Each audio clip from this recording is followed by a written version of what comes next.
നമസ്കാരം. സംസ്ഥാനത്ത് വിവിധ ജില്ലകളിൽ കേന്ദ്ര കാലാവസ്ഥാ വകുപ്പ് മഴ മുന്നറിയിപ്പ് പ്രഖ്യാപിച്ചു. തിരുവനന്തപുരം, കൊല്ലം, പത്തനംതിട്ട, ആലപ്പുഴ, ഇടുക്കി ജില്ലകളിൽ ഇന്ന് ഗ്രീൻ അലർട്ടാണ് പ്രഖ്യാപിച്ചിരിക്കുന്നത്. നാളെ തിരുവനന്തപുരം, കൊല്ലം, ആലപ്പുഴ ജില്ലകളിലും ഗ്രീൻ അലർട്ട് പ്രഖ്യാപിച്ചു. അതേസമയം കേരള, കർണാടക, ലക്ഷദ്വീപ് തീരങ്ങളിൽ ഇന്ന് മത്സ്യബന്ധനത്തിന് തടസ്സമില്ലെന്ന് കേന്ദ്ര കാലാവസ്ഥാ വകുപ്പ് മുന്നറിയിപ്പ് നൽകുന്നുണ്ട്. പ്രത്യേക ജാഗ്രത പാലിക്കേണ്ടത് ഇന്നു മുതൽ 4-ാം തീയതി വരെ തെക്കൻ തമിഴ്നാട് തീരം, ഗൾഫ് ഓഫ് മന്നാർ, അതിനോട് ചേർന്ന കന്യാകുമാരി പ്രദേശം ഇവിടങ്ങളിൽ മണിക്കൂറിൽ 35 മുതൽ 45 കിലോമീറ്റർ വരെയും ചില അവസരങ്ങളിൽ മണിക്കൂറിൽ 55 കിലോമീറ്റർ വരെയും വേഗതയിൽ ശക്തമായ കാറ്റിനും മോശം കാലാവസ്ഥയ്ക്കും സാധ്യതയുണ്ട്. 5-നും 6-നും തെക്കൻ തമിഴ്നാട് തീരം, ഗൾഫ് ഓഫ് മന്നാർ, അതിനോട് ചേർന്ന കന്യാകുമാരി പ്രദേശം, മാലിദ്വീപ് പ്രദേശം എന്നിവിടങ്ങളിൽ മണിക്കൂറിൽ 35 മുതൽ 45 കിലോമീറ്റർ വരെയും ചില അവസരങ്ങളിൽ മണിക്കൂറിൽ 55 കിലോമീറ്റർ വരെയും വേഗതയിൽ ശക്തമായ കാറ്റിനും മോശം കാലാവസ്ഥയ്ക്കും സാധ്യതയുണ്ട്. ഇതിനിടെ സംസ്ഥാനത്ത് ഈ മാസം ചൂട് കുത്തനെ ഉയരുമെന്ന് കേന്ദ്ര കാലാവസ്ഥാ വകുപ്പ് മുന്നറിയിപ്പ് നൽകുന്നുണ്ട്. ഫെബ്രുവരിയിൽ ലഭിക്കേണ്ട മഴയുടെ അളവിൽ ഗണ്യമായ കുറവുണ്ടാകുമെന്നും പകൽ സമയങ്ങളിൽ കേരളം വെന്തുരുകുമെന്നുമാണ് റിപ്പോർട്ടുകൾ സൂചിപ്പിക്കുന്നത്.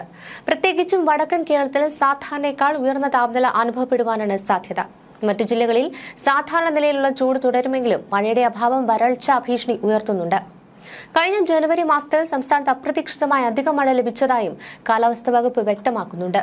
സാധാരണ ലഭിക്കേണ്ടതിനേക്കാൾ 55% കൂടുതൽ മഴയാണ് ഇത്തവണ രേഖപ്പെടുത്തിയത്. ജനുവരിയിൽ ശരാശരി 7.4 മില്ലിമീറ്റർ മഴ ലഭിക്കേണ്ട സ്ഥാനത്ത് ഇത്തവണ 11.4 മില്ലിമീറ്റർ മഴ കേരളത്തിന് ലഭിച്ചു. കഴിഞ്ഞ വർഷം ഇത് വെറും 5.5 മില്ലിമീറ്റർ മാത്രമായിരുന്നു എന്നതും ശ്രദ്ധേയമാണ്. ജില്ലകളുടെ അടിസ്ഥാനത്തിലുള്ള കണക്കുകൾ പരിശോധിക്കുമ്പോൾ കോഴിക്കോട്, കണ്ണൂർ ജില്ലകളിലാണ് ഇത്തവണ ഏറ്റവും കൂടുതൽ മഴ ലഭിച്ചത്. എന്നാൽ മലപ്പുറം, കൊല്ലം ജില്ലകളിൽ പ്രതീക്ഷിച്ചത്ര മഴ പെയ്തില്ല. ജനുവരിയിൽ പെയ്ത ഈ അധിക മഴ വേനലിന്റെ തുടക്കത്തിൽ നേരിയ ആശ്വാസം നൽകിയെങ്കിലും ഫെബ്രുവരിയിലെ മഴയുടെ കുറവും വർദ്ധിച്ചു വരുന്ന ചൂടും വരും മാസങ്ങളിൽ സംസ്ഥാനത്തെ ജലലഭ്യതയെ ബാധിച്ചേക്കുമെന്ന ആശങ്കയും നിലനിൽക്കുന്നുണ്ട്. കുറച്ചു ദിവസമായി അന്തരീക്ഷത്തിൽ വേനൽ തുടങ്ങിയതിന്റെ ഭാവപകർച്ചകളൊക്കെ ദൃശ്യമായിരുന്നു. സാധാരണ തുലാവർഷം ഇടവാങ്ങിയ ഉടനെ ഇങ്ങനെ സംഭവിക്കാറില്ല.